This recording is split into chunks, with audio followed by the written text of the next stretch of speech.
So when I was 17, I got into a long-term relationship that lasted about 7 years until I was about 24.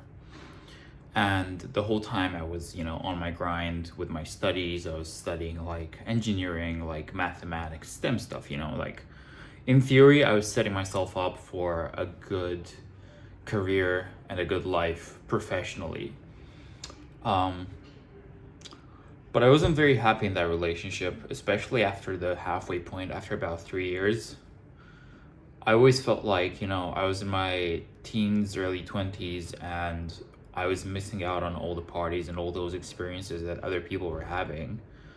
And, you know, the signs were there that the fit wasn't necessarily the best fit, but because this was my first ever long term relationship, I was very attached to being in that situation. And so I kind of stayed out of fear of losing what I had. And, you know, after things eventually sort of ended,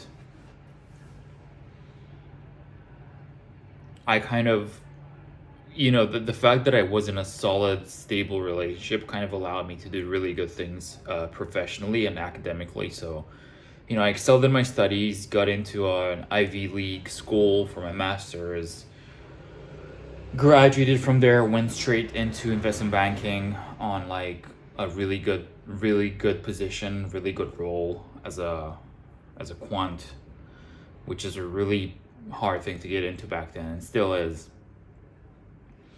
And then the relationship ended, and I was like, okay, I'm at a good place in my career right now. um I could put this on autopilot and like cruise control, just like do what I'm supposed to do and maybe a little bit extra to make sure there's some progression. But I don't need to shoot for like the millionaire status right now, because at that point my biggest feeling of lack was not money. I knew I could be doing a lot better if I put my head to it and like double down on making money. But I guess I didn't want to be this 35, 40 year old guy who's like a 7 digit net worth, like not even like 100 millionaire, like, oh, I'm worth like 2 million or like 5 million or whatever. Just like, but I have no skill with women. I've only slept with like 5 women in my life. I can't get women to pay attention to me. Like, that was a nightmare to me, that scenario, because that's what I had been doing. I was like so focused on studying, being a serious guy, um, that I felt like I missed out on a big part of my teens and my early 20s. So by the time I turned 24, 25, I decided, you know what, I'm gonna keep my career afloat for now. I'm gonna put it like keep it moving just fast enough to the point where when I wanna push on the pedal and really speed it up, I can. So I'm gonna keep it going still. But my main focus is gonna be getting experience with dating with women. And that's what I did for like a good 7 or 8 years. Um, and you know what? I don't regret it whatsoever. Like, it feels so good to be me right now, in the sense that I know I've still got the potential to make the big money, if because I've done a good job of keeping myself stable whilst I was doing all the dating. But I know I can now go and work for like 14 hours, 16 hours a day with no regrets, knowing that I've experienced women, I've experienced life. And one of my friends, he's kind of a dating coach. He doesn't do it like on YouTube or anything, because he also has like a proper career, but he helps with other like dating coaching programs. Like, he does work as a dating coach and gets paid by like YouTube dating coaches to come to their boot camps. And this is one of the things he told me as well. He's like, he meets these guys at like 40, 45 year old guys who are like 20, 50 million net worth, right? Like, guys who've been grinding it out their whole lives. And they're telling him like,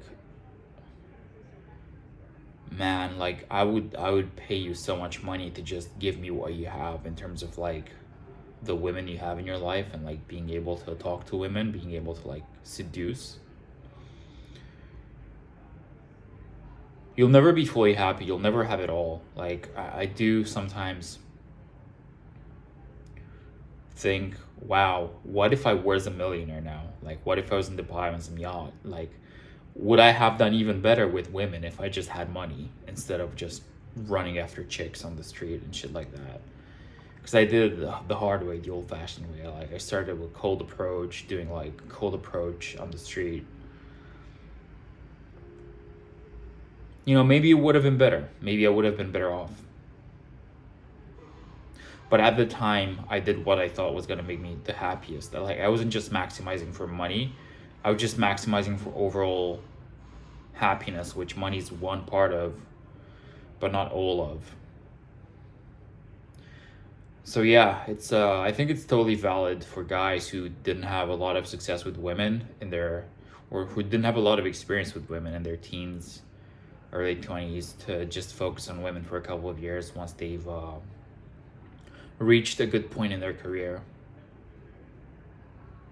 You have to do it at some point in your life. Like, how sad is it for you to go through your entire life never having known womankind properly? Yeah, anyway, that's just my take, but I stand by it. And it's helped me in my career as well. All right. See you guys in the next one.